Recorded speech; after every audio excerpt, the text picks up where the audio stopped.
Pinakamalinis na Pangulo si PBBM daw. Sabi niya ha, pinakamalinis na Pangulo kasi laging hugas kamay. Bastos din ang bibig nito no? Ay, nakakahiya naman itong si Anjo Eliana oh.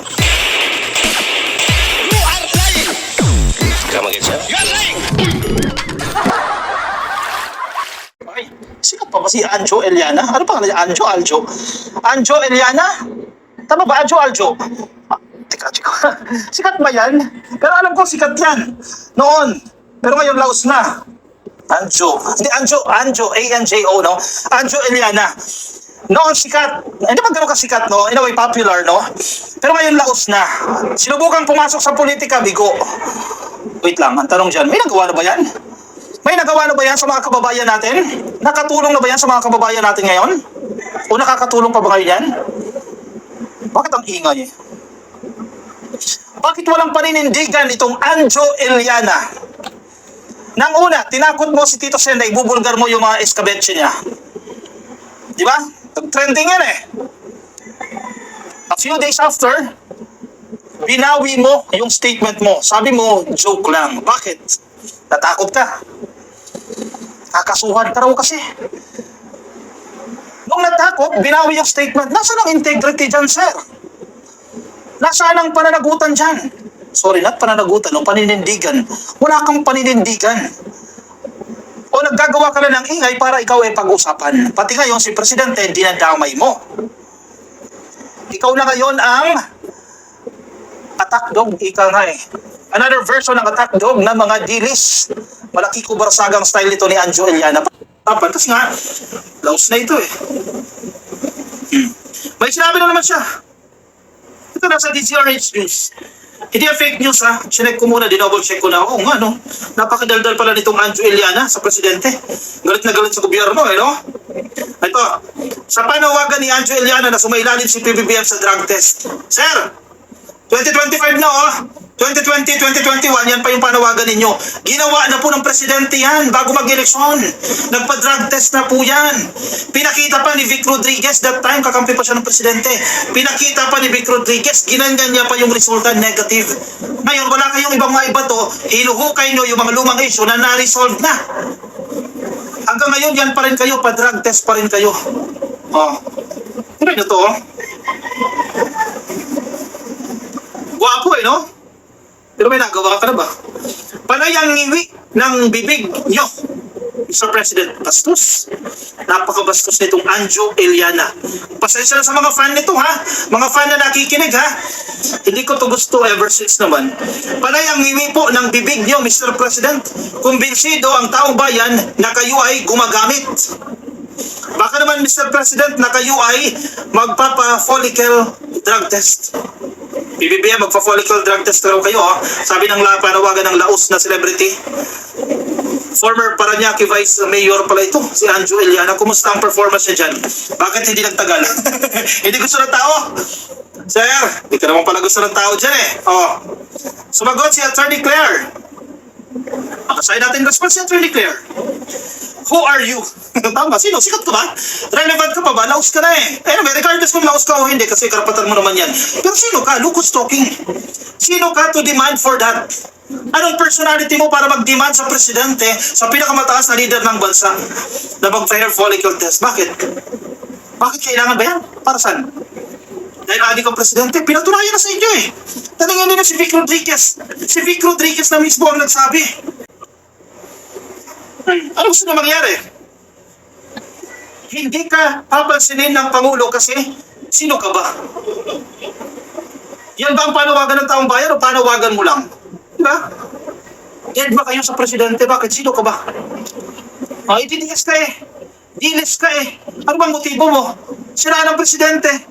Para kapag sirang-sira ang Presidente, ang taong bayan, magrarali, magsisisigaw, patatalsikit sa gobyerno, patatalsikit sa pwesto si PBBM, para no? Para si Sara mo po. Yun yung motibo nyo. Nabubulgar kayo. Hoy, Anjo Eliana, nangyari sa'yo. O, ito pa. Wala ka namang integrity eh. Daldal ka pa ng daldal dyan. O, nasa TNT o. Sinasabi niya o, pinakamalinis na Pangulo si PBBM daw. Sabi niya ha, pinakamalinis na Pangulo kasi laging hugas kamay. Bastos din ang bibig nito eh no? Itong Anjo Eliana, pinakamalinis daw ng presidente dahil laging hugas kamay. Sir, maya ka naman. Maya ka naman kahit jutay lang. Maya ka naman kahit konti para sabihin na laging naguhugas kamay ang presidente. Saan mo hinuhugot yung kasinungalingan mong yan? Sumakot ng reaksyon ang sarkastikong pahayag ng aktor na si Anjo Eliana na si Pangulong Bongbong Marcos ang pinakamalinis na Pangulo sa kasaysayan ng Pilipinas. Bastos talaga ito, no? Sabi niya, PBBM, saludo po ako sa iyo. Ikaw ang pinakamalinis na presidente sa history ng Pilipinas at sa mundo. Ikaw ang pinakamalinis. Bakit ka mo? Lagi kang naguhugas kamay, sabi ni Anjo Eliana sa kanyang video post. Wow ha? Pwede wow. Saan siya naghugas kamay? Lagi daw ha, hindi isang beses ha, kundi lagi naghuhugas kamay ang presidente. Wait lang. Parang naging tao pala ito ni Robin Padilla. Si Robin Padilla ba yan? Naging tao niya dyan sa Senado? Chico Estrada. Basta naging employee yan dyan sa Senado. May nagawa ka ba? Ano nagawa mo? Bukod sa magpapatawa na hindi naman nakakatawa, nakatulong ka ba sa taong bayan? Even dyan sa Paranaque Mala, nakatulong ka ba dyan? Tapos yan ang sasabihin mo? Cheap. Ano yung commercial ng safeguard? 99% na germs. Hugas kamay, Mr. President, sabi niya. Hindi rin nagatubiling direktahing hamunin ng aktor ang Pangulo na kumilos at magsalita ukol sa mga kinahaharap na isyu ng pamahalaan. Bakit? Hindi ba nagsasalita ang Presidente? Nagsasalita siya. Pero hindi lahat ng bagay kayang dapat niyang patulan gaya mo. May klase ang Presidente. Hindi every time na magsasalita si Kiko Barsaga, hindi every time na magsasalita si Maharlika, magsasalita yung mga DDS vloggers, papatulan ng presidente. Hindi ganyan kababa ang presidente. Si Yussi Claire more than enough. Si Yussi Claire na tagapagsalita ng presidente. Tapos, hamunin mo ang presidente na magsalita ka sa mga isyu ng lipunan, mga isyu ng pamahalaan. Excuse me. Manood ka ng balita. Meron ka bang ilang oras, ilang araw, ilang linggo para baguhin ang style mo? Wow, kapal na mukha talaga nito. Magsalita ka naman, magpakulong ka. Ayaw talaga no? Parang wala akong kinalaman dyan. Yan daw ang gusto maging palabasin ng presidente. Ibinunyag pa ni Anjo ang tila kawalan ng pananagutan ni Marcos Jr. sa mga isyong bumabalot sa kanyang administrasyon, lalo na sa usapin ng korupsyon at paggamit ng intelligence funds. Anjo, sabihin mo yan kay Inday Sara Lustay Duterte. Bakit niya winaldas ang confidential funds? Huwag mo na idamay ang presidente dahil wala nakikita ng mga kalukuhan gaya ng ginawa ni Sara Duterte. Sinabi nga ni Chavit Singson, pwede ba namang walang alam yung presidente sa mga nakawan? Totoo naman. You have all the intelligence funds. Ikaw lang ang may intelligence funds na ganyan kalaki. Correct, tama ka. Pwede bang walang alam ang presidente dyan? Tama ka. May alam ang presidente. Kaya niya nga binulgar Ngayon ka ba? Kaya niya binulgar itong talamak na nakawan sa flood control projects at ang iba pa dahil alam niya. Si Digong ganun din. Alam niya, pero wala siyang ginawa. O, bumabalik sa inyo yung statement na yan. Pwede daw bang walang alam ang presidente dyan? Alam niya yan. Kaya nga nagbulgar Kung hindi na alam yan, hindi magbubulgar yan. Mahiya kayo. Mahiya kayo sa ginagawa ninyo. Don't tell me, hindi mo alam kung sino ang mga nagnanakaw. Hindi maganda kasi yun, Mr. President. Sasabihin mong, hindi ko alam, wala akong pakialam siya. Nagaano siya naghuhugas kamay. Panay safeguard. Dagdag pa niya. Sabi ni Anjo Eliana. Sabi mo hugas kamay, sir. Anjo, yung sinasabi mo hugas kamay. Tira mo, feeling ko gagantihan tong Anjo. Hindi na presidente ako, sino man makaisip sa kanya. Tira mo, hindi siya umubra kay Tito Sen Saan ba yun? Binakbakan niya si Tito Sen kasi si Tito Sen napalitan si Chis Escudero, remember? Si Chis Escudero, sino ba yan?